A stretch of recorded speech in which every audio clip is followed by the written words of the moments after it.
Good evening from PLUGHITZ Studios in Largo, Florida. I'm Scott. I'm Avram. And we are here with episode 585 of F5 Live, refreshing technology for Sunday, January 24th, 2021. This show is a proud part of the Tech Podcasts Network. If it's tech, it's here. This week, Malwarebytes is hit by malware, Valve is hit with a giant fine, and AT&T TV Now's hits finally knocked it out.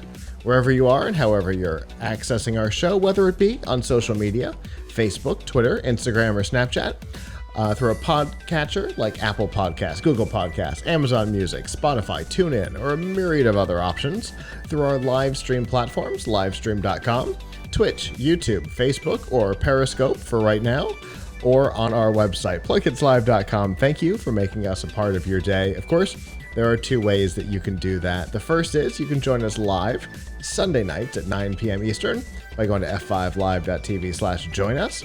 There you can chat with us during the show, give your feedback on the topics as we talk about them, or you can always subscribe at PLUGHITZlive.com/subscribe. There you'll see all of our shows, including F5 Live, Piltch Point, PLUGHITZ Live Presents, and more. And of course, you can find all the ways that you can watch, listen, and follow along.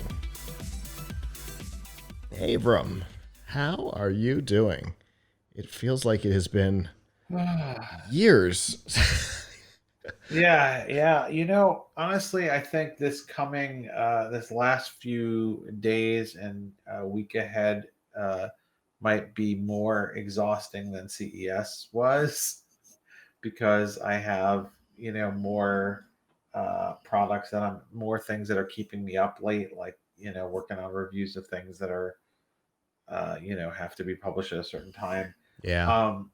So yeah, I mean, so I'm tired, but I have something really exciting to talk about during the Piltch Point, which I won't spoil here, but a completely new product and ecosystem out there, which is very cool.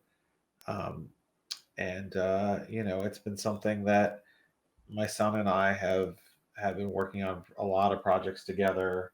Uh, just a slew of robot and board projects that we've done. A couple weeks ago during CES, we had I was real busy, and I got in a package of like Raspberry Pi boards that would go on top of your Raspberry Pi to give you like sensors and a screen, Yeah. whatever. And my son who's 8, wanted to play with them, and because that's what he does. And I said, "Listen, I'm working. I can't set it up for you." He said, "No, let me try it." So I said, "Okay." And then while I was working, he went and he took the boards. It was like a Pimoroni breakout garden is technically what it was. It's like a hat thing you put on top of the Raspberry Pi, and on top of it you put like different kinds of sensors and different type of add-on boards. Yeah. And I came out at dinner time, and he's like, "Hey, let me show you." And he's like, and he had it all set up. He had the accelerometer board that we had gotten with it, accelerometer sensor working with the screen, which had this like demo of I guess a compass or something where you like move it and like this little ball moves on the screen. Sure. And he's like, "Yeah, this wasn't too hard to set up, but I couldn't find instructions on the company's website. I had to find them on GitHub." I was like, "Okay, that's good." Found it on GitHub. So impressive. He's going to GitHub. He's going to GitHub and like downloading stuff. So that it's all electronics all the time. Indeed. Here. And look on my messy desk. I have pieces of robots. I have like bags of like little doodads. These are little buzzers that we were using for a project. Sure. So that's funny. That's my around the that's my day. That's my time. Around the studio for the last couple of weeks, it has been tools everywhere you can find. Obviously, we've done one show, our CES pre-show, in front of the new backdrop, but for our regular show viewers, you may not have seen this yet. Obviously, we built a whole new thing here. The studio is now designed. I'm looking at the old backdrop just just off camera, so we can continue to use that as well. But yeah, it's been tools and tools and tools, and then electronics in it, because you can see that the LEDs are the colors of the 4 segments of the show. I want to do something like that during CES. I had up in my like little shelving over there, I had an LED matrix that had a logo on it. It was like scrolling by. And that was my Raspberry Pi was running it. One of my Raspberry Pis was running it. But then I needed the shelf space. Yeah. So I have to find a better way and placement. And also, I wanted to find something cooler to put on it than just like, for those were all Tom's Hardware shows, so it was a Tom's Hardware logo. But I want to find something cooler to put on there, like some kind of data visualization of some kind. So. Right. Yeah.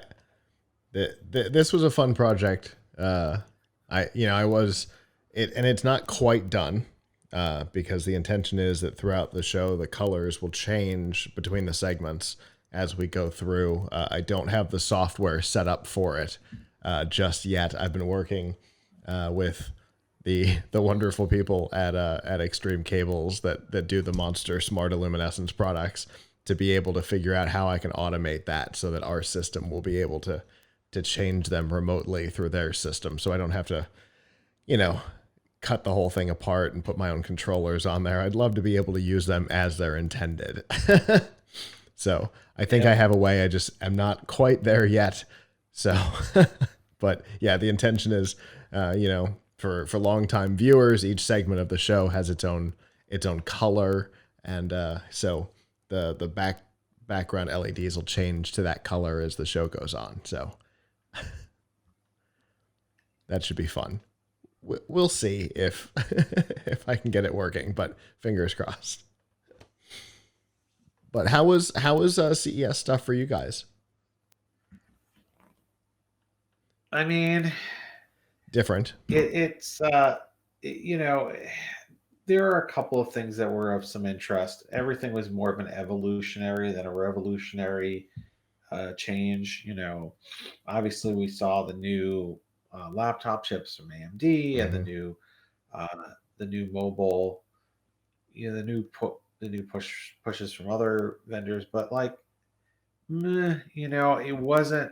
Where was the revolutionary stuff? I mean, let's be fair, there's rarely revolutionary stuff, but the stuff that would have been like super cool, maybe there were things that I would have seen if there was a physical CES and I was there, because the kind of things that were worth my time when I could actually go see them in person are not worth the time when it's just a press release. Yeah.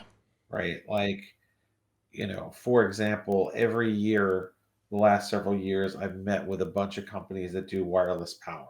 Yeah. And like, it was to go see them and see like a demo of the wireless power was great. But to get a PDF that says wireless power is coming someday, and here's a demo we could have made if you were here, does not excite me. Yeah. So I can appreciate that. It was, it was not. I don't know. The joy was all gone. As far as I'm concerned, like the joy was all gone. I mean, there were important things released in the sense that, the major companies, AMD, Intel, Nvidia, need to iterate and, and make faster things and new things, and they were doing that kind of stuff. But man, it just wasn't that exciting because, where was the breakthrough moment? Where was the cool thing? Nothing impressive at all. Yeah. What was the most impressive thing you saw? I'm actually having trouble making a decision on that, because we actually had a great experience. Because really, honest to God, the way we do our show, being remote didn't change the live show all that much, except that I couldn't see my studio producers. Yeah, make eye contact with Michelle. But other than that, our show really didn't change all that much. And in fact, we were able to get some companies on the show that normally might have been a challenge because the thing they would have brought might have been big or whatever. And we got to see it, or maybe they're housed over at the convention center and they can't get to the Sands to do the show. So we got to do some pretty cool stuff. J5 Create's always an interesting interview. They've always got interesting computer components and stuff like that. I mean, the USB charging cable I use for my phone is a J5 Create. Aftershocks is a company that I've been a fan of for a while. I've got one of their headsets, and they came on to show their headphones. For those who don't know, don't go in your ears. They use bone conduction, but they sound really good. And they've just added a communication headset to their lineup, which they showed off. That was really cool. The Energizer Connect stuff from Extreme Cable, the sister brand to the lights behind me. That was, boy, do they have some cool connected devices that are inexpensive in a surprising way. There was a smart beehive. No way could they have brought that to the live show in Las Vegas. Yeah, that's fair. That's a good example. So, Stern Pinball was on the show for the first time in a couple of years because they're over at the convention center and they're not able to get over to us. At the Sands. I talked to Stern Pinball a little bit. It didn't seem like a kind of they're not without they're not 100% appropriate for a Tom's Hardware show because it's pinball. It's not really computer hardware of any kind. But I moderated a panel for Showstoppers, and they were on it, and they were showing their Led Zeppelin pinball. Yep. Is that what they showed you? Absolutely. And we have an almost entirely pinball arcade here in Pinellas County, and the day after CES ended, so that Friday, they posted a picture because they received theirs. Oh wow! And so I told them, hey, we just did an interview with them yesterday about what's cool about the inside of this. They're like, we cannot wait to see that. Oh, that's neat. So, yeah, there's multiple versions of it too, right? I mean, there's like a premium version. There's a standard, different versions. A standard, a deluxe, and a premium are the three traditional arcade cabinets. Yeah. Whether it be pinball or other, those tend to be the three types of arcade cabinets: standard, deluxe, and premium. So, one of the ones that was really weird that we never let go of all week. It was our second interview on the first day, and Todd and I were never able to let go of it. It is a little portable blender that is magnet powered. So you don't have torque loss on the pinion, and it's able to be done on a battery. Just like take it to the beach with you. So that was weird and wonderful, and we talked about it all week.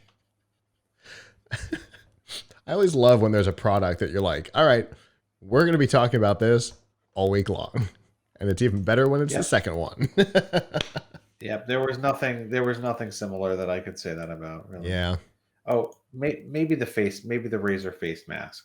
Yeah, that was fascinating. The RGB face mask. Yeah. Yeah.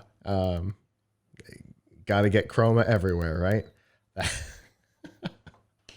Well, even though I think Avram and I could probably talk about CES stuff all night, both sites have a ton of CES coverage. You can go to tomshardware.com or plughitzlive.com/CES. We are posting 3 individual episodes per day, every day, until either we're done or I go insane. And I know you guys were just posting them as you go. We did. So. I think we did about 14 videos. 14. We actually cut some of those up into segments, so there's actually more. But we had 14 complete shows with different companies. I tried to share everything that I saw.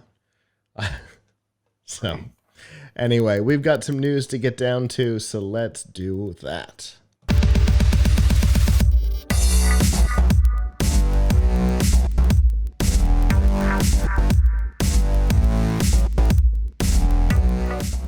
This week's Nifty Gifties and F5 Live is proudly powered by the Microsoft Store. Whether you're looking for a new laptop, a tablet, an Xbox, games, or a whole lot more, you can get them all at the Microsoft Store. And remember that current students, faculty, parents, and active military can save up to 10% on almost everything. And to find out about all of those deals and more, you can go to f5live.tv/Microsoft. And mentioning the Xbox, just for those who have not heard, the decision to up the price of Xbox Live has been rescinded. But that won't be one of our topics tonight, just a great PSA. In our last show of last year, we talked about SolarWinds and the big deal that it was. If you don't remember, SolarWinds was hacked by a Russian state-sponsored organization called Cozy Bear that put a malicious update into their system that was then delivered to a lot of their clients. And then that gave them access to the client's computers because SolarWinds is a network management tool. So that basically gave them various versions of access to computer systems in the government, in big companies like Microsoft and Oracle, and a whole lot more. We don't know what the overall extent of this will be, but a lot of the companies that were involved in it have now learned what the attack surface and methods look like. And because of that, Malwarebytes, which is a malware company, was informed by Microsoft, who recognized the tactics, that their Office 365 account had been breached through an email scanning tool that they had installed that was dormant and vulnerable, and that their Office 365 data may have been breached. It's important to note that the actual Malwarebytes software itself was not affected, but anything that was in their Office 365 account might be. So that could be emails, it could be client lists, it could be all kinds of data, but you do not have to worry about the software installed on your computer the way that the SolarWinds thing went, because they didn't get into Malwarebytes computers, they got into Microsoft's computers, possibly because of the SolarWinds access. We don't know for sure, but it seems like this is the attack that just keeps coming, Avram. Yeah, well, attacks keep coming, right? That's the bottom line. So we need to.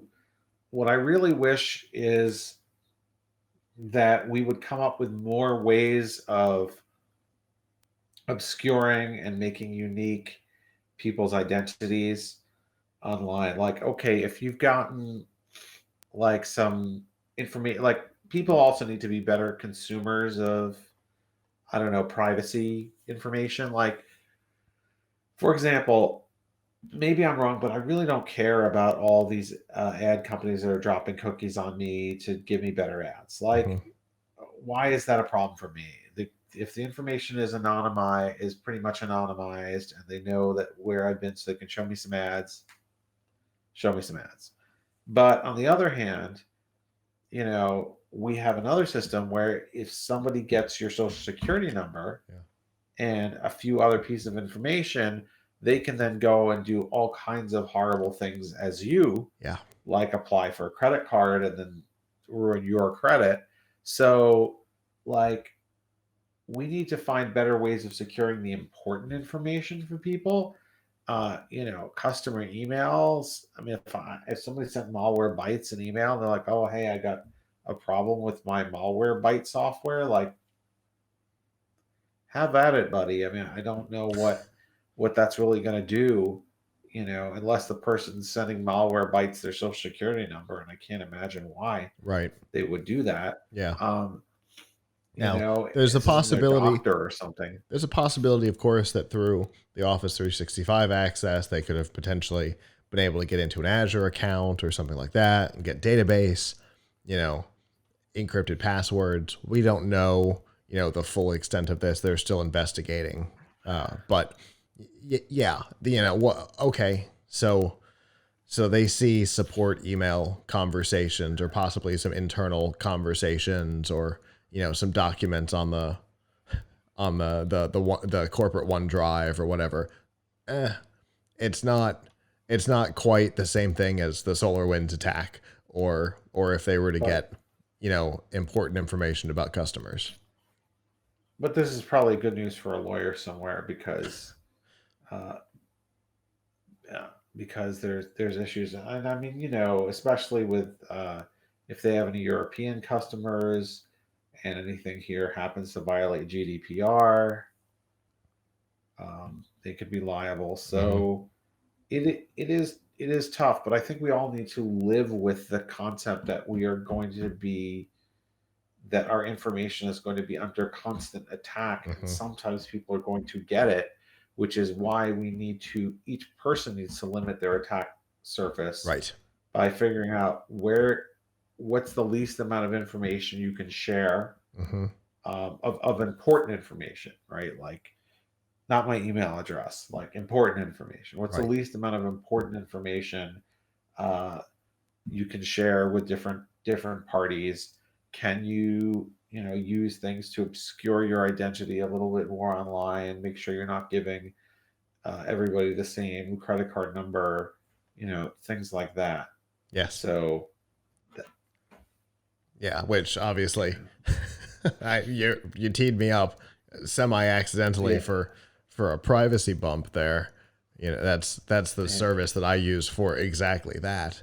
And they, once again, they were one of our title partners for CES this year. I don't allow any two organizations to have the same credit card number from me. If I'm signing up for something that I think is off, I might go create a new Outlook account for it. I use, I don't know, they're a partner for the Piltch point, but I use Purevpn for all of my important connections.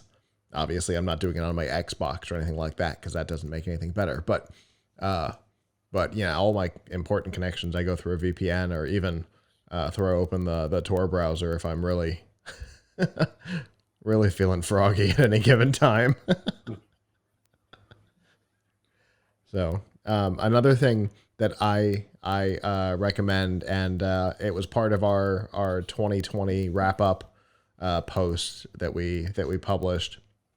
It said make sure that you don't have any software that you're not using anymore, things that you installed that you have abandoned, because if you aren't using it, it's probably not getting updated anymore, because a lot of updates happen when you open or close a piece of software.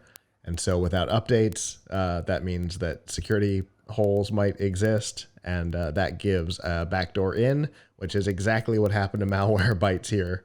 They had a piece of software on their Exchange server that they weren't using anymore. It wasn't getting updated anymore. There was an attack surface, and they got in. So it can happen on your personal computer as well. So if there's some extension or weird background running tool that you don't use anymore, you used to use a TeamViewer all the time, and now you don't. Don't keep it open, because if it's not updating, there could be holes. So that's my big takeaway. Yeah. Because if a malware company can miss an attack surface for malware, we all can. So limit your personal attack surface. That's the key there.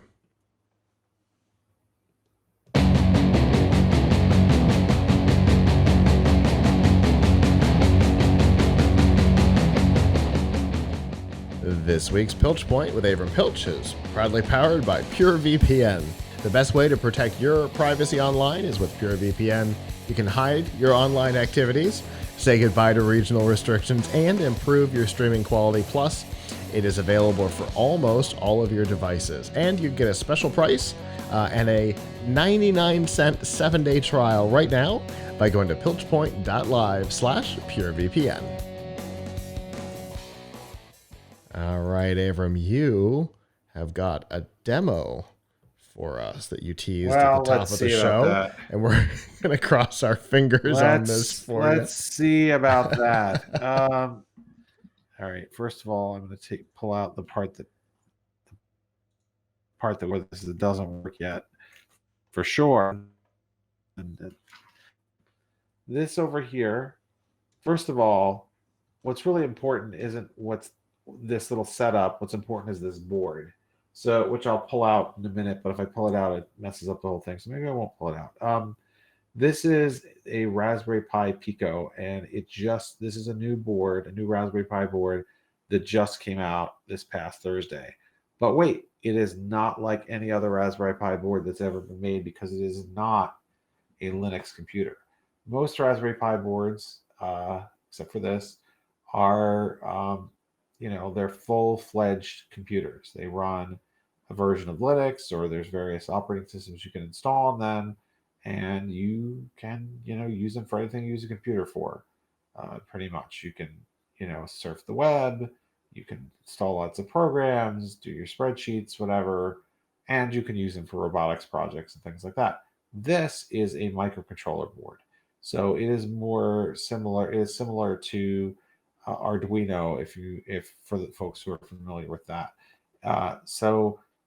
It has 40 pins, and it can be used to control lights, motors, sensors, things like that. The advantages it has over a regular Raspberry Pi are, first of all, it boots. It doesn't have an operating system, so it turns on right away. There's no booting, and it has built-in analog to digital conversion. It's very small, and it's very cheap. It's only $4. So wow. It uses Raspberry Pi's own CPU that is the first CPU that they have made, the RP2040, which for a microcontroller board is powerful. It is 133 megahertz dual core. Now, that's for a microcontroller board. If you were to try to, if you had a real computer that was running at 133 megahertz, you would say, wow, that's taking me back to 1993 or something. I was going to say, you wouldn't even get a microcontroller board. That's good. You'd barely get Windows 3.1 running on that. Yes, but that's not what this is meant to be. Arduino, by comparison, I think is something like normally like 32 megahertz or something. So this is significantly faster than Arduino. It has 2 megabytes of storage, and it has I think somewhere over 300 kilobytes of RAM, which for this kind of thing is a lot, because the goal is, really get things like lights, motors, and joysticks running, use very low power, be cheap, be easy to program.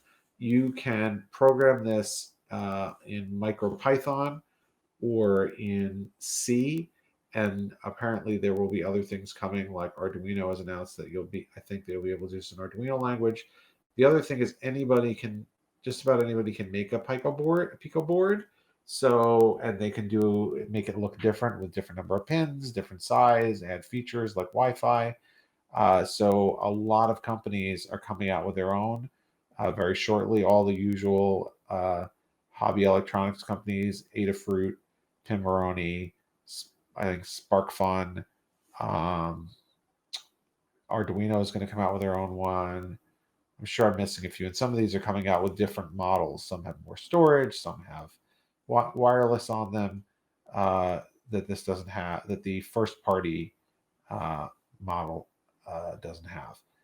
But so this is an entire ecosystem of stuff, and there are already a lot of accessories coming out for it. I have a big order in with Pimoroni, which has made like a little keyboard that you can power one of these, and an Explorer board where you can plug it in and you can get like a screen and motors and things.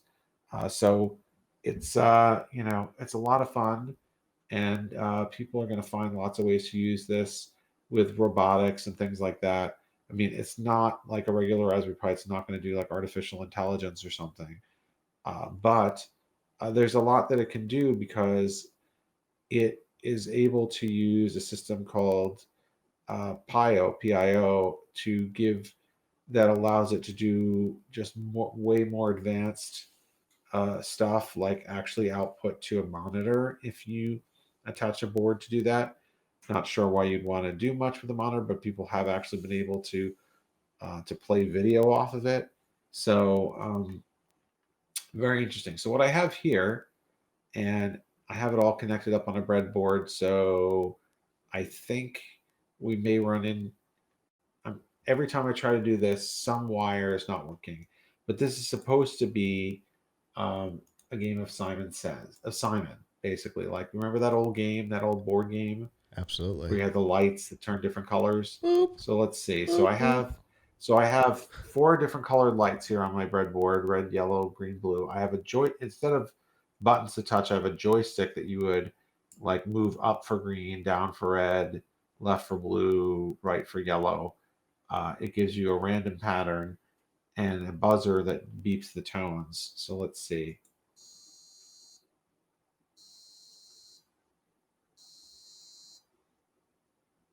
So it did green, yellow, yellow, right? So if I have my joystick facing the correct direction, it would be green, yellow, yellow. See, it just flashed saying, good job. And now it's going to give me, now it's going to be 4. It goes from 3 to 4. Every round, it just goes up by a number. So I just forgot what it was. So oops, I got it wrong. It flashed.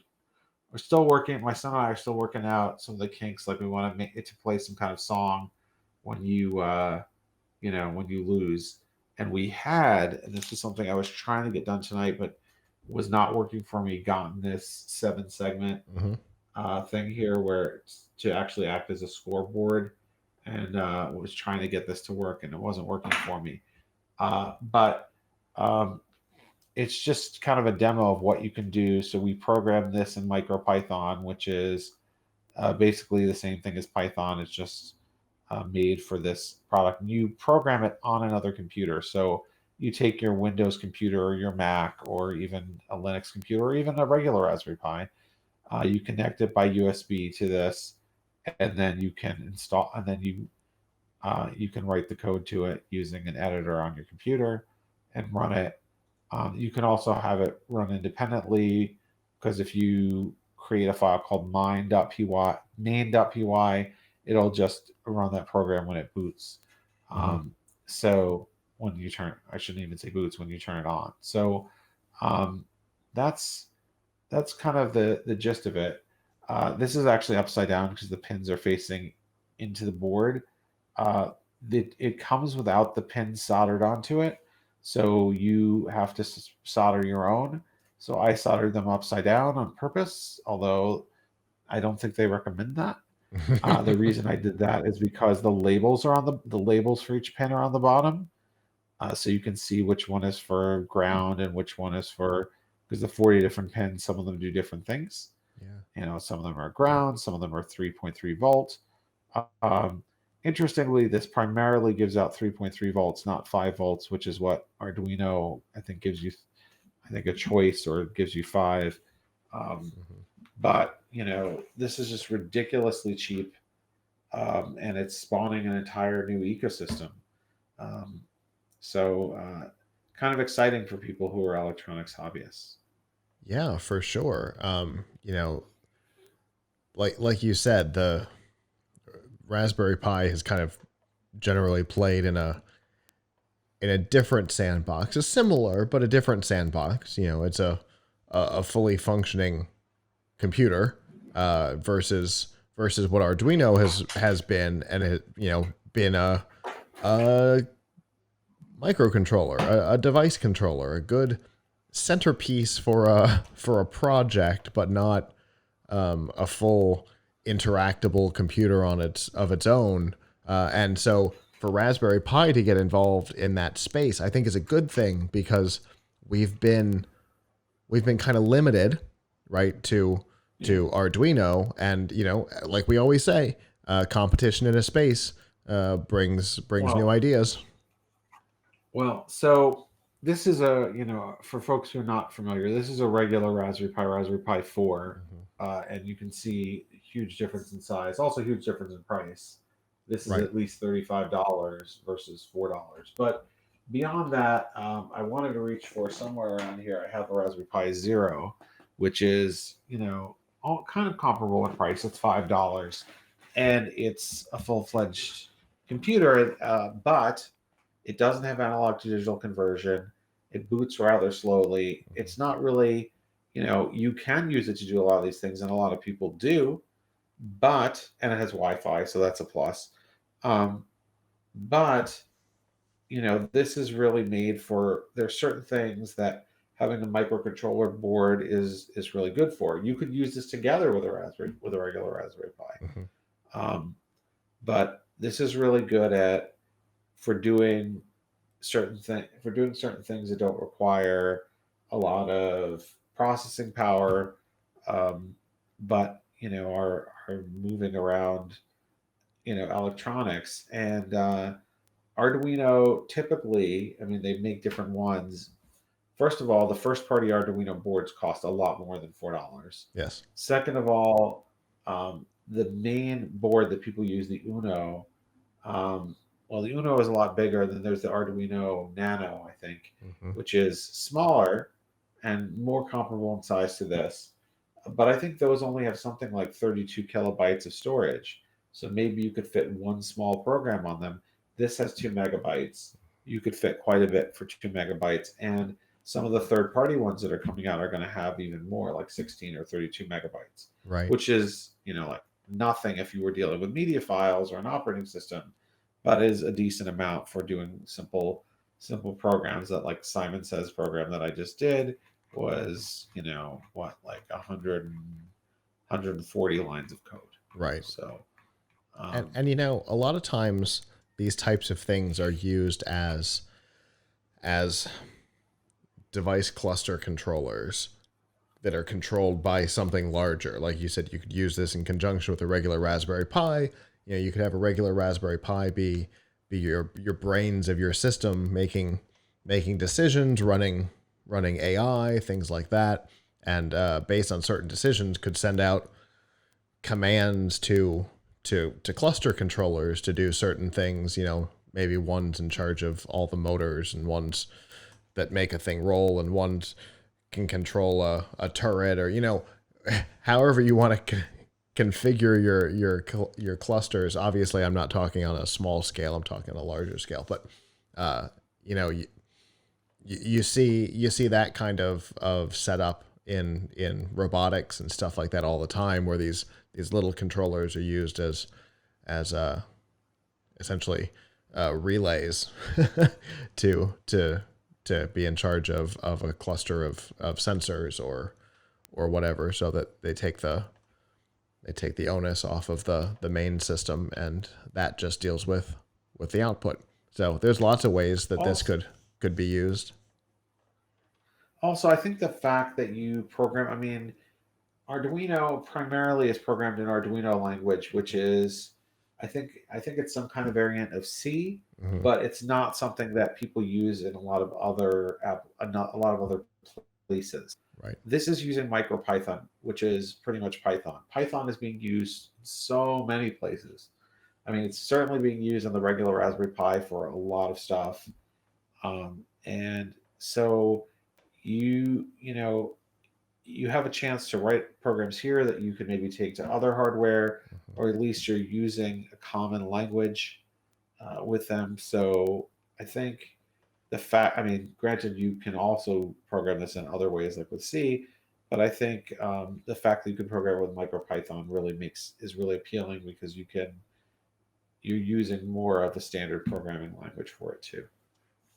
Right. Absolutely. In fact, my time on the Arduino was done entirely in C because I didn't want to I didn't want to learn a variant, and I already knew C from ages ago. So yeah, I totally understand the idea of wanting something that's more universal. You know, C is the universal hardware language. So and Python is a cousin of C that has become really popular in a lot of hardware applications as well. So, and being able to be used across platforms like that, you know, I think makes them way more attractive than, say, the Arduino language, which is very focused on on an ecosystem.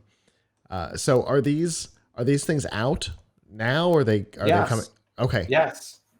As of Thursday, as of Okay. last Thursday. Now they're sold out in a lot of places, Of but course. yeah, if you want to buy one, there are a few places. So first of all, speaking to the U.S. audience, Adafruit sells them. Although I checked today and they were out of them, but they were in on Friday. So I think they're only letting you buy one at a time too. Chicago Electronics, ChicagoDiscs.com has them. Seed, Seeed, has them, but is that at Seed or Seed Studios? But those are pre-order. If you don't mind ordering from across the pond, Pimoroni has them, and they have all these accessories. So, you know, I feel like in a way like I'm kind of like I should just have money taken out of my paycheck and sent directly to them because I keep ordering more stuff. Um, but they had not only do they have the boards, but they're the first to really have a lot of really cool accessories, and they were on my podcast show on Thursday, and we did a whole broadcast where they were showing all the stuff that is already for sale and some of the things that are going to be for sale in the next couple of weeks. Um, that are so they not only have the Pico, but they have a lot of Pico boards and accessories and things. And then the third party boards, a lot of them are being listed, but you can't buy yet as of today, but Right. might be any day now. Adafruit is going to have like 2 or 3 different ones. One is a tiny one that's like half the size of this. Um, one is the same size as their Feather board, which is another microcontroller, and has the same pin layout, so you can use their Feather ecosystem of add-ons with it. Nice. Pimoroni is going to have also a really tiny board, and then they're going to have one that has Wi-Fi in it, Wi-Fi and Bluetooth, and also it's going to come in different storage amounts. Arduino is going to have one of their own. So this is this is just had an incredible amount of third-party support, even in its first few days. Granted, I'm sure all these companies had at least several weeks, if not months, of notice. But Right. even in the first few days, there's a lot coming out, and I imagine it's just going to skyrocket. And I think one reason is not just because it's cheap, not just because it's a nice microcontroller board. Although there have been other boards that could do the same thing besides Arduino. There's been Feather. There's been a few others, but the fact that it's from Raspberry Pi, and now it's this standard where anyone can build one. I think it's really poised to become a standard. The level of support for it is probably going to be through the roof in terms of just the amount of people making tutorials for it, making accessories for it, etc. So Yeah, and being a speaking of which, yeah, being we have a page of just that. being an ecosystem is a is going to be a big thing. You'll see all kinds of, not right away, you'll see the companies start to test the waters, but eventually you'll start to see these really weird variants of it, like we did with the Arduino, right? When company first started making stuff, they were all pretty normal, and now you've got all kinds of weird variants of Arduino that have rechargeable battery packs and all kinds of variants of it. And I think we'll see the same thing here because it's Raspberry Pi and people love the company, and I imagine people are going to jump on the ecosystem hard, as we can see from the fact that you can't buy them right now. Yeah. So we have anyway, if you want to learn more, we have a giant hub of information on tomshardware.com. We've got a slew of tutorials that we're putting up. We're putting up new ones every day. We've got, the review, we've got how to get started, all of that, and of course, information about the different accessories and boards that are coming out. So, we want to be your Pico Central to find more information. Very cool. Well, I'm excited about this thing. As soon as I see availability somewhere, I will have to buy one myself to add to my collection of many, many, many Arduinos and Raspberry Pi devices. Not quite like yours, but it's up there. So yeah, I've now measured it, and I have about 20 Raspberry Pis.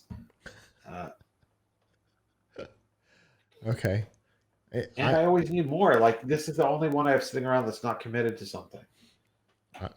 I've got a bunch of Arduinos, but not all of them are in use. So that came about when Radio Shack went out of business, and I just cleared a shelf into a box. So that's not quite the same thing. But as always, Avram, thank you. That is definitely super, super interesting, and I look forward to seeing what we talk about next.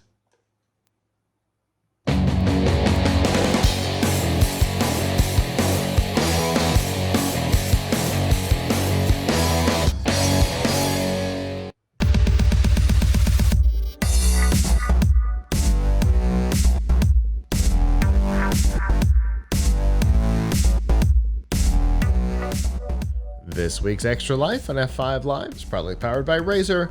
Get all the accessories you need to up your game on PC, console, or your mobile device from Razer. Whether you're looking for a gaming mouse and keyboard like we use here in the studio, a webcam and light for your Twitch stream, or an entire gaming setup like the Razer Blade 15, you can find it all at Razer by going to f5live.tv/Razer.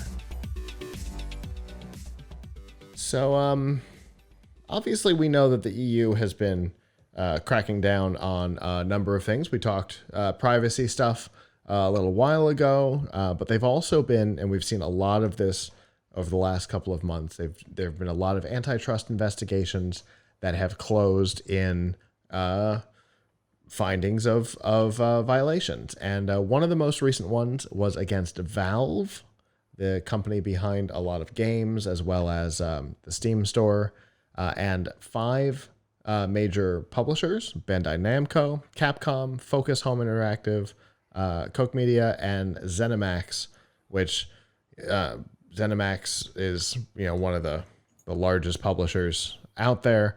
They were found to have been violating the digital single marketplace of the EU, which basically says that any citizen of any member state can shop across those member states, make purchases, and use them in their home countries. But Valve and these publishers had agreements that disallowed for the purchase of games from countries like Estonia, Hungary, Latvia, and then activating those games in other countries in the EU. So you couldn't be in London, purchase the Latvian version of a game, and then activate it in London. It would fail, and that's a violation of the EU's digital single market. So they have been fined a ton of money. Together, it is 7.8 million euros, which works out to roughly $9.5 million. Focus Home Interactive was the big loser here, getting hit for 2.8 million euros. ZeniMax 1.6, Valve 1.6, and then you've got Bandai Namco for 350,000. So whatever they were up to was obviously not nearly as as offensive as what ZeniMax and Valve and Focus Home were up to. But this has been a pretty standard practice in the gaming industry for a long time. Not so much all of the software industry, but certainly the gaming industry. These geo locks on game purchases. You can go back all the way to the NES and the SNES, right? The cartridges were absolutely geo locked to hardware purchased in that region. So, this has been a long-standing industry tradition, and whether or not the publishers were actively trying to be deceitful or just are not used to a changing world, I don't know, because all 5 publishers were very open and very cooperative with the regulators, whereas Valve was not. They fought every step of the way in the investigation, but the publishers were all like, if you think we did something wrong, we apologize, take a look, let us know. And Valve's like, get out of our offices. So very, very interesting the way everybody responded. But obviously the world is changing for the gaming industry in a lot of ways, but this seems to be a big one. So first of all, I don't agree that this is necessarily a lot of money. I mean, for me it would be. Sure. But for a large company, is 340,000 euros a lot of money? For Capcom, 400,000 is probably a lot. They've been in some pretty dire straits lately. I mean, listen, nobody likes to burn money. True. But and in fairness, this doesn't seem like it. In fairness, because the 5 publishers all cooperated, their hits were all reduced, whereas Valve was hit for the maximum they were allowed to be. So was that the whole 9 million? No, that was 1.6 million euros, because they were only responsible for enforcing the contracts that were written by the publishers. Right. Well, but to your point, I mean, I guess the question is, was it cheaper in any of these other countries? Yes. Like, is it cheaper to buy the game in Slovakia than it was to buy the game in France? Yes. Well, and very frequently in the gaming world, and it's one of the reasons why regional locks have maintained even in a day of international licensing for content, because in the early days music and stuff were only licensed for countries, which is why games were anyway. In the days of global licensing for music and video and stuff like that, the geolocks have been maintained because in a country like Latvia, right, where the disposable income is not as high as, say, England, the games tend to retail for less because they can't. They find their break even, and they do tend to retail for less, and so that's where geolocks have maintained, which is exactly the reason why the EU put this digital single market rule in place, was so that if there was a member state that had this lower price, that any citizen of any other member state could take advantage of it. It's not a bad idea. It's actually one of the things that keeps getting floated here for insurance. The fact that we can't buy insurance cross state is one of the reasons why the prices stay so high, you can't shop around. And so I think this actually does help overall prices, which is why the geolocking probably was so strong, is because they were afraid of people taking advantage of it. So this is interesting to me because it seems like what you would end up having there, though, is not lower prices for everyone, but higher prices, but the same price for everyone. That is probably the highest. Yes. But at the same, so what the companies are trying to do, and empathy is the wrong word. I understand why the companies would want to do this. Is look, normally we don't want to charge. Let's say it's a $60. Let's go by U.S. currency. It's a lot of AAA games Sure. are $60. You know, normally we want to charge $60 for this game. We think Cyberpunk 2077 is a $60 game. Right.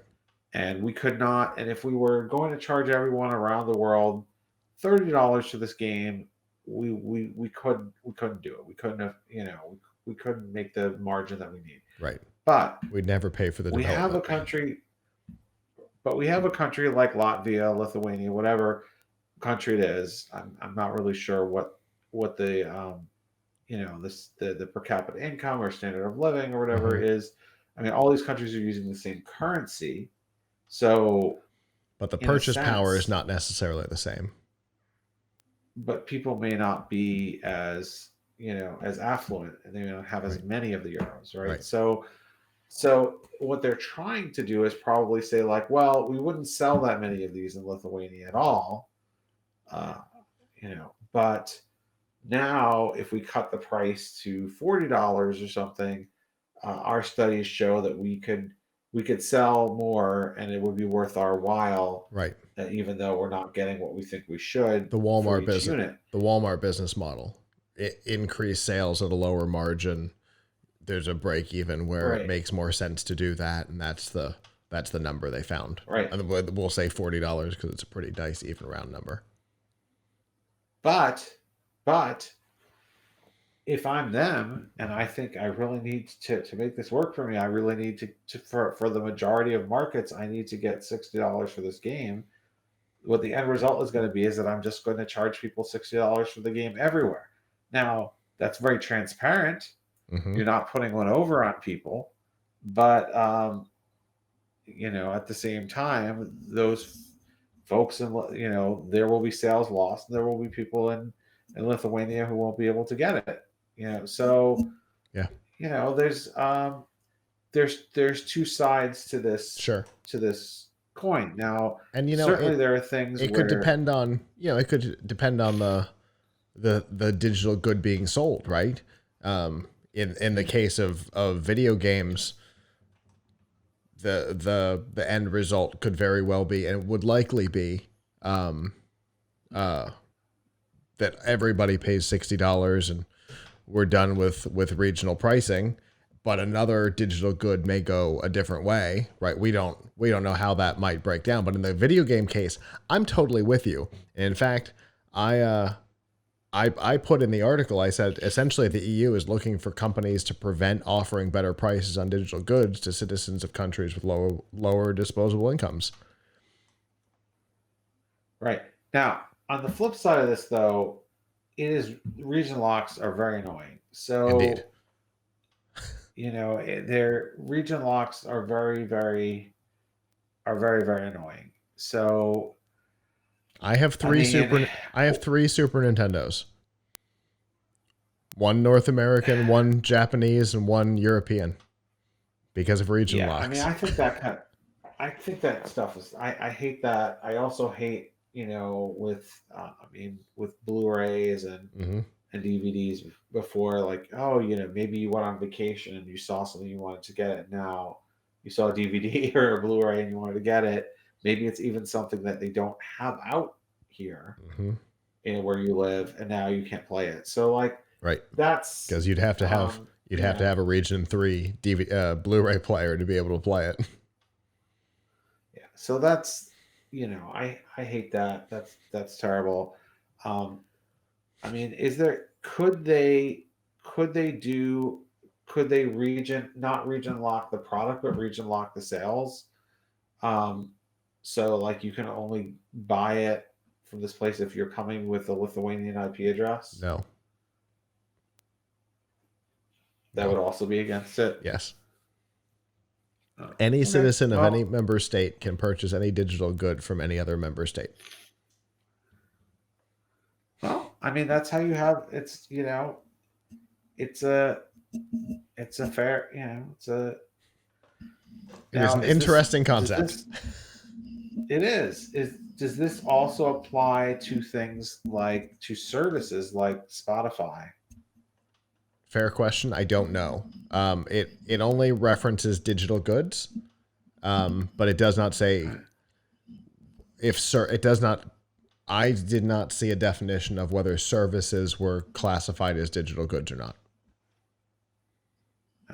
because that could come down to regional licensing, of which music can be regionally licensed for content, for streaming and things. So probably services don't qualify,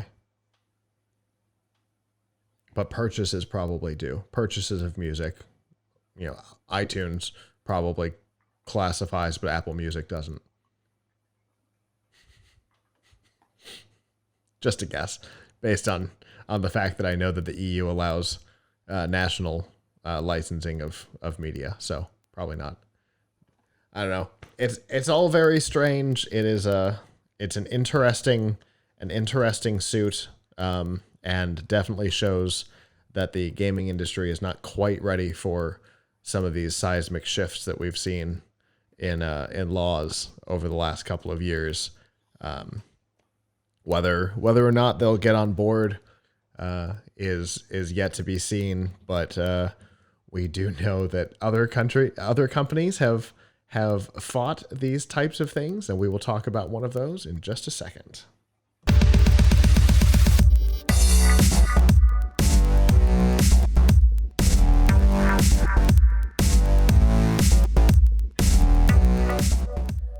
This week's news from the tubes and F5 Live is proudly powered by RiffTrax. Make fun of movies, or let these guys do it for you. Mike Nelson, Bill Corbett, and Kevin Murphy, the former stars of Mystery Science Theater 3000, are back and doing what they do best, creating commentaries for Hollywood blockbusters and B-movie oddities. It's like watching a movie with your funniest friends. And to find out about all the feature films, these short films, TV episodes, and live events, you can go to f5live.tv/rifftrax with an X. So, that company that has been consistently vocal on licensing, particularly internet licensing, has been Google. We have seen them oftentimes specifically targeted, and oftentimes by countries at the behest of companies that don't quite understand where the balance lies with Google search. Let me explain. We have seen a lot of governments go after Google on behalf of news organizations who believe that being listed on Google should either be a licensed agreement, or that they should not be allowed to list even the headline of an article in their search engine. Spain. Well, that's funny because you can exclude yourself as right? a webmaster. You can do that. Absolutely, you can. And yet, their goal is to try and force Google to pay for the right to index their content. We saw Spain try and implement something pretty draconian a number of years ago. And so Google said, all right, we will shut down Google News in Spain. See ya. That was in 2014. By 2017, the law was completely changed, and Google News had returned. France recently tried to put in something mid-tier annoying, and I say mid-tier because we'll wait until the third one. So France tried to do something kind of mid-tier annoying, and Google went to the country and they made an agreement, and they helped kind of steer the law in a way that the news groups would appreciate and would not force Google to leave the country entirely. That setup was officially announced this past week. The details of which are fairly unimportant. They will pay the news organizations to be able to index and then Google News snippet high-profile articles. Basically the same thing that happened in Spain. However, in Australia, the thing that they have pitched is so patently insane that the founder of the World Wide Web felt the need to get involved. And he said that this law was a fundamental misunderstanding of how the web works. Here's what they want.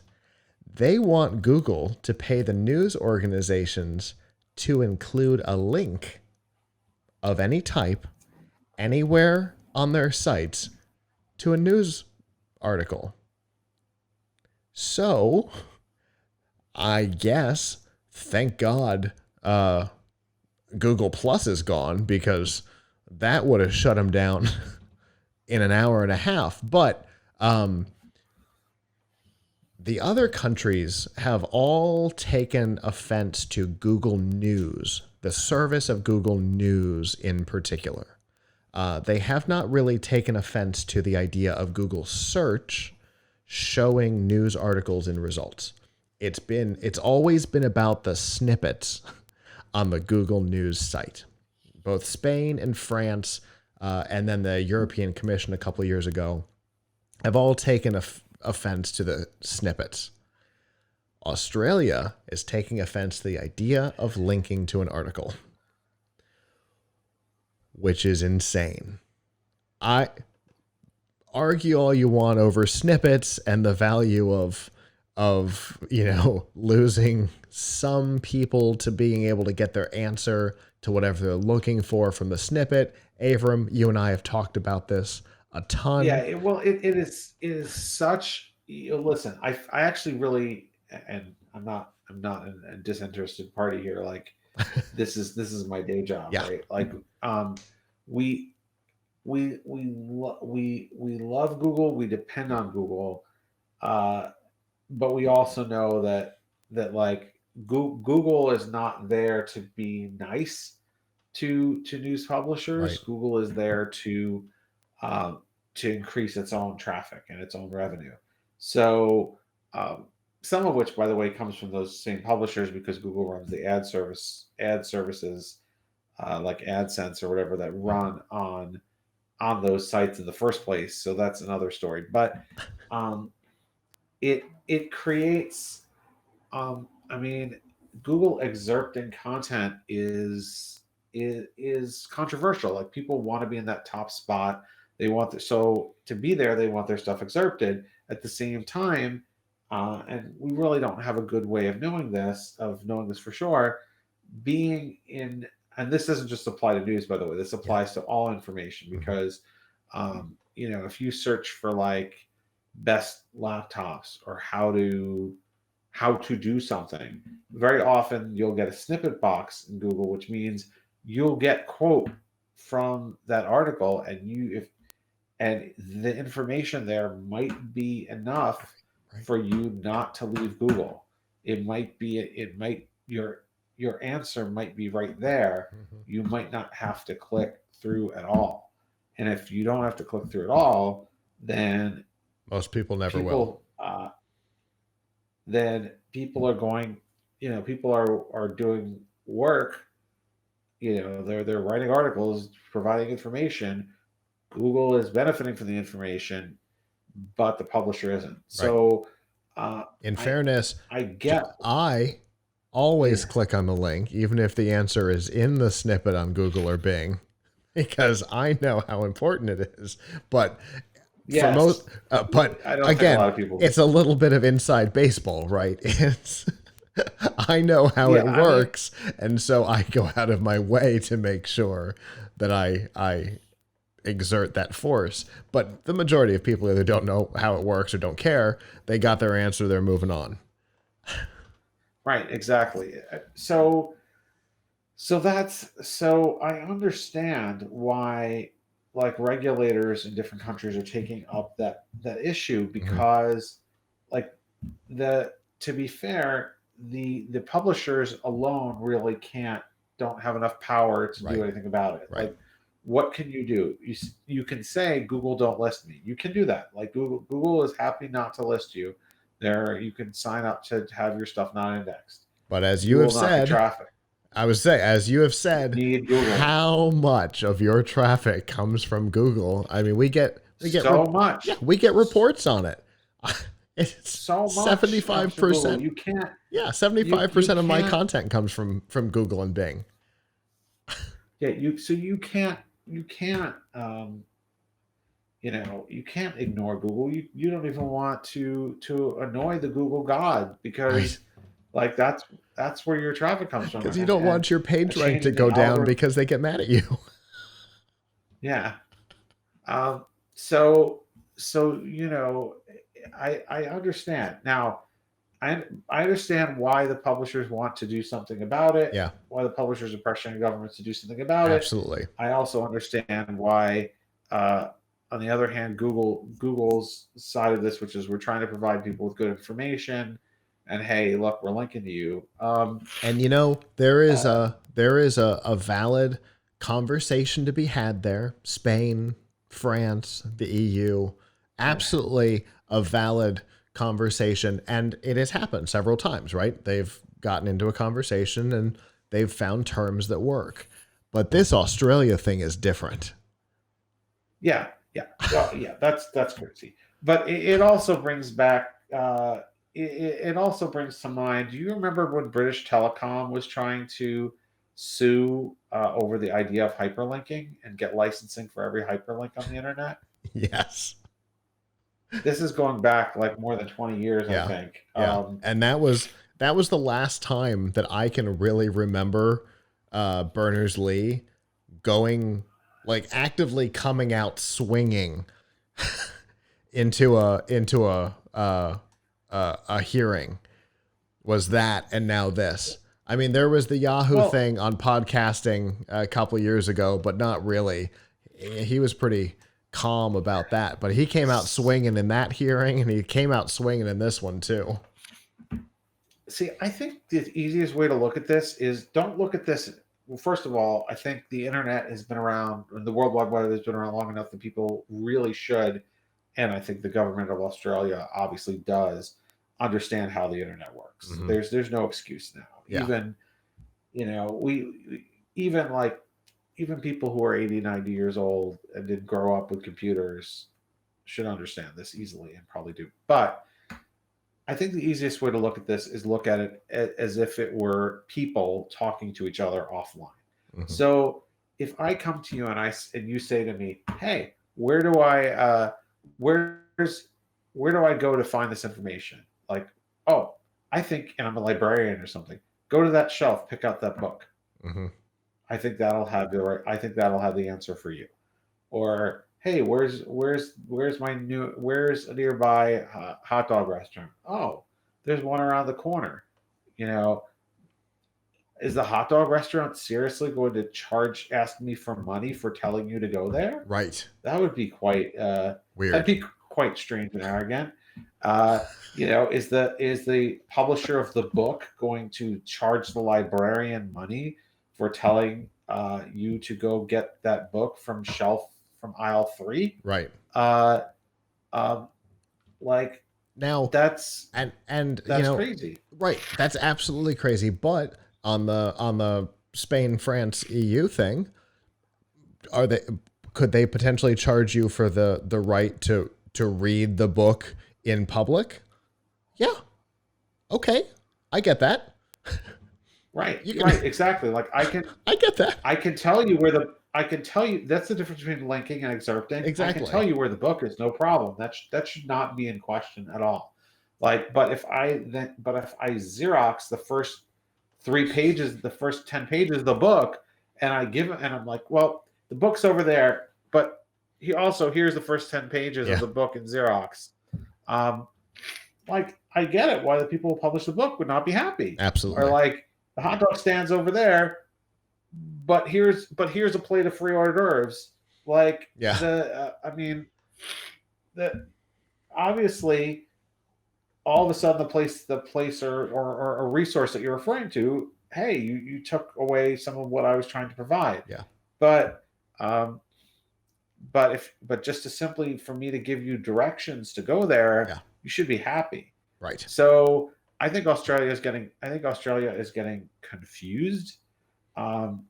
You know, at best, it is definitely a misunderstanding. But they are well within their rights to be concerned about, you know, about the intellectual property rights. Sure. I mean, just seems the solution is wrong. But in fairness, over the 14 years that we've been doing this show, we have talked about a lot of times that Australia has identified a problem and found a very weird solution to it. The fact that Left 4 Dead had to change their cover in Australia. Listen, there's always I don't want to particularly pick on Australia. AC/DC comes from Australia, so I can't say too much bad about them. I mean, so does Paul Hogan and Jacko, but you know, and Yahoo Serious, but you know, we can't be too mean to Australia. Listen, honestly, lots of local or national governments have strange misunderstandings of technology. Yeah. We've had many here in the United States. We could have a wonderful session about Section 230. You know, I would love to talk Section 230 anytime, because there's been a horrible misunderstanding about it going on here in the United States for the last several months, where people think that Section 230 allows censorship when actually Section 230 is preventing a lot of censorship. Yes. So you know, again, I don't think we in the United States can really cast too many aspersions at other countries. I mean, we're the ones that prevented Netflix from having a button that allowed you to share what you watched on Facebook, because some federal judge had a movie rental store tell the news that he rented a pornographic film. Yes. The solutions to problems are oftentimes weird when it comes to government. Yes. That's my favorite. I will never forget that story. It is one of my all-time favorite stories we've ever covered on the show. But yeah, I think this Australia thing, Google has said that if this goes into effect, they will shut their search engine down in Australia, and I believe them because they did it in China. They shut Google News down in Spain. They have a track record of backing up these threats when they directly affect either the ethics of the company or the bottom line of the operations. And this would definitely affect the bottom line. I don't think there's a way that Google could continue to be profitable within Australia if they had to pay pages to be able to link to them. You know, so my guess is this doesn't go into effect. This was an open hearing for a proposed law. And I mean, anytime you can get Google and Berners-Lee on the same page, because they don't always see eye to eye, to get them to both see eye to eye and argue in Parliament on the same side, you know, you're probably not going to get away with whatever it is you're trying. So that's my guess.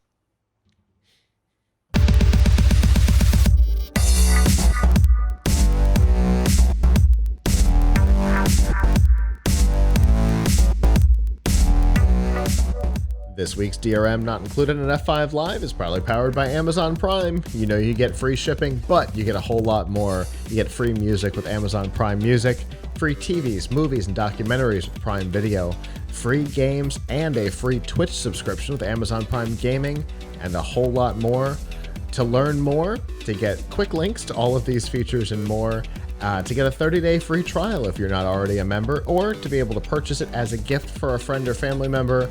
You can find all of that by going to f5live.tv/prime. All right, we've talked about this service a couple of times in the past, not usually in the positive. The service is AT&T TV Now, formerly DirecTV Now. It was the streaming cable alternative that AT&T came out with right after they bought DirecTV, and it has been plagued with problems and chaos since the first day. They saw huge numbers right away, but that's because AT&T had these massive discounted plans, and a lot of AT&T wireless subscribers, I guess it's technically AT&T mobility subscribers, got free subscriptions for a year or whatever to the DirecTV Now. But as those promos ended, so did most people's interactions with it. We saw price hikes.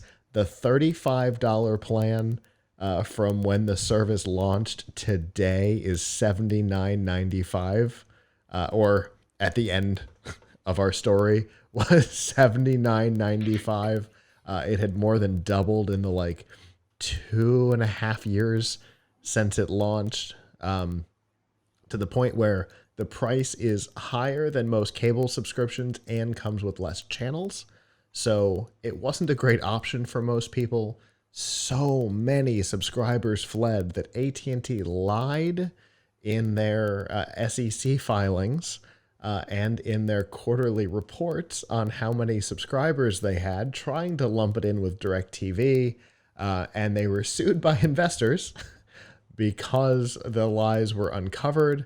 The SEC has gotten involved, the FTC has gotten involved, and so to try and get away from it all, they renamed it AT&T TV Now, which is a lot to say. That's too many T's in a row for me. But that didn't work out real well, because at the exact same time, they also launched a competitor to the service called AT&T TV. Which Avram and I, you and I have talked about this a lot, how companies keep creating competitors to their own services. And these launched within 10 days of each other, which is bonkers. It didn't stem the bleed. And as of now, as of the end of last week, there were about 600,000 subscribers left on the service, down from 8.9 million or something at its height. And so it is no more. If you are currently a subscriber and are a glutton for punishment and plan to stay with it instead of switching over to AT&T TV, which offers the same thing with no contract and lower prices, which you're welcome to do, you can, and it will continue to work. But even the website now says AT&T TV. You should consider this. It's better. So what a long and weird winding road of never good things. I mean, really, it's just very hard to run a service like that that relies on so much licensing. Yeah. So much, I mean, I guess the idea was that this would be a an improve for cord cutters who don't really want to cut the cord. Mm-hmm. But it ended up being as expensive or more expensive of just paying for cable.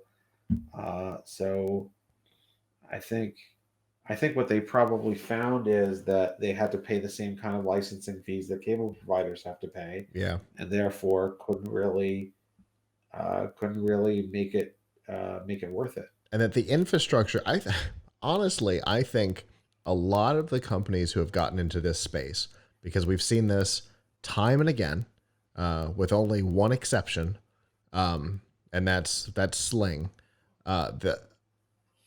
All the companies who have gotten in, whether it be Sony or Google or AT&T/DirecTV, Hulu, so Disney. The thing that I think everybody thought was that the infrastructure would be less expensive. Maybe not even the licensing, but certainly the infrastructure.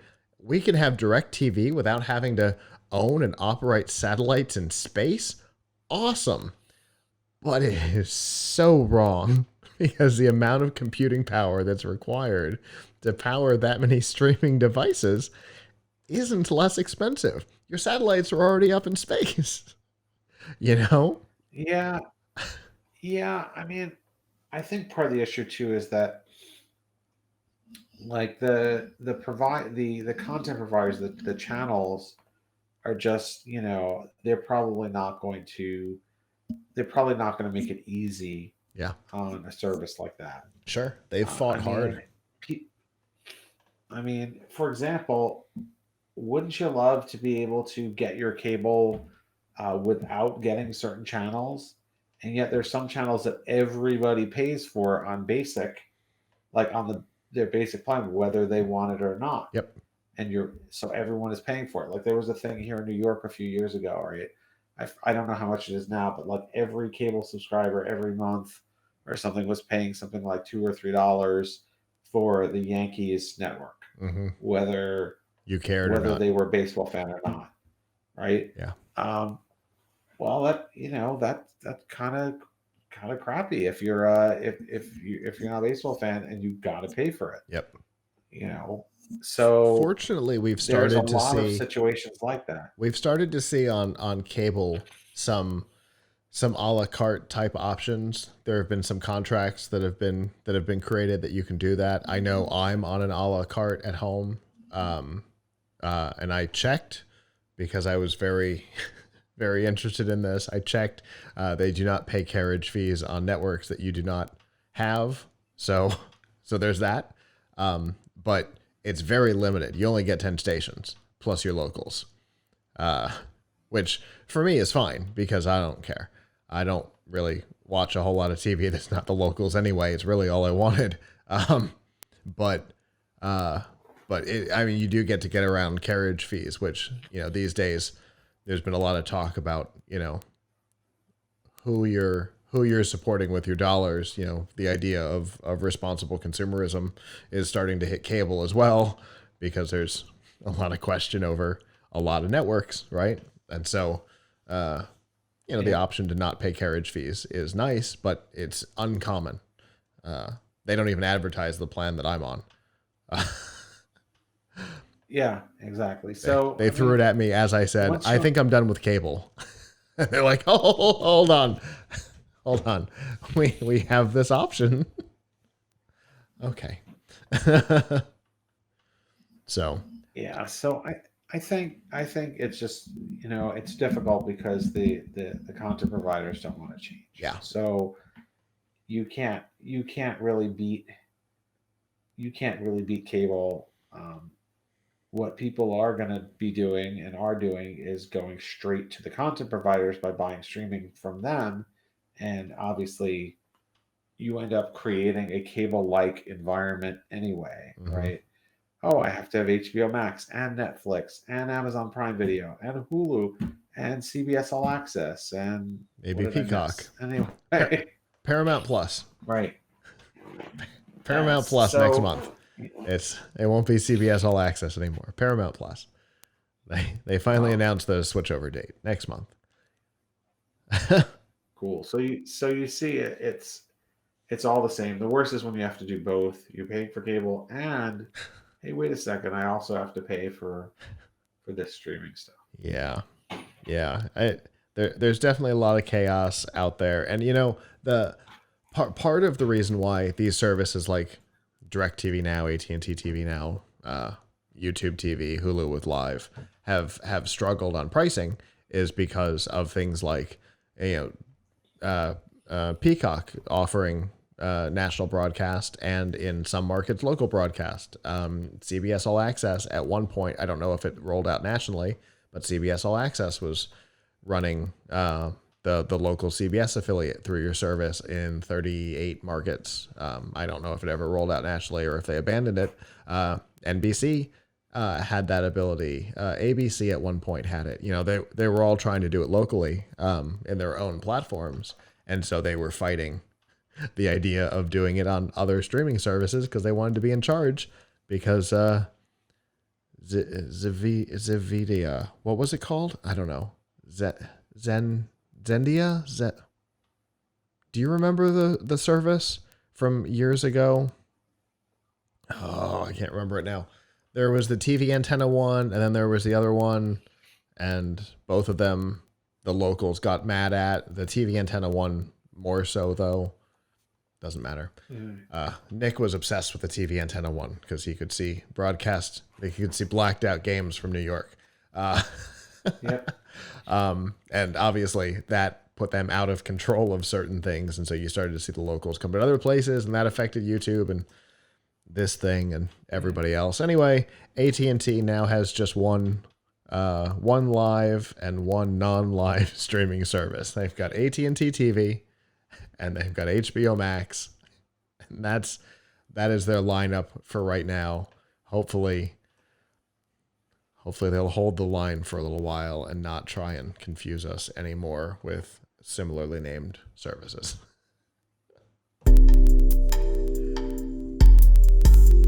Well, that is our show, our first full show of the year. It's hard to believe that we're saying that at the end of January, but January is always weird for us with CES, and it wasn't any less so because we had to tear the studio apart for that.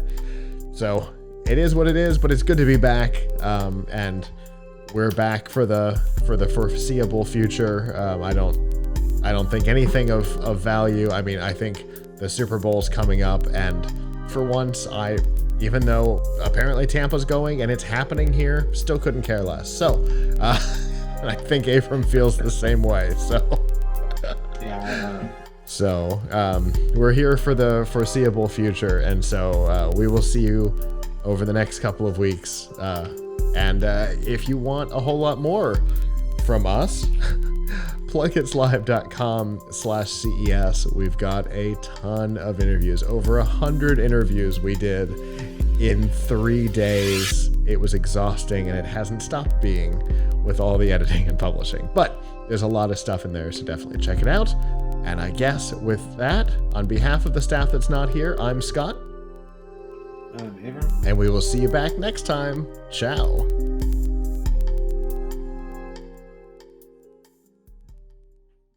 Hello, YouTube. Thanks for watching, and I hope you enjoyed this episode of F5 Live, Refreshing Technology.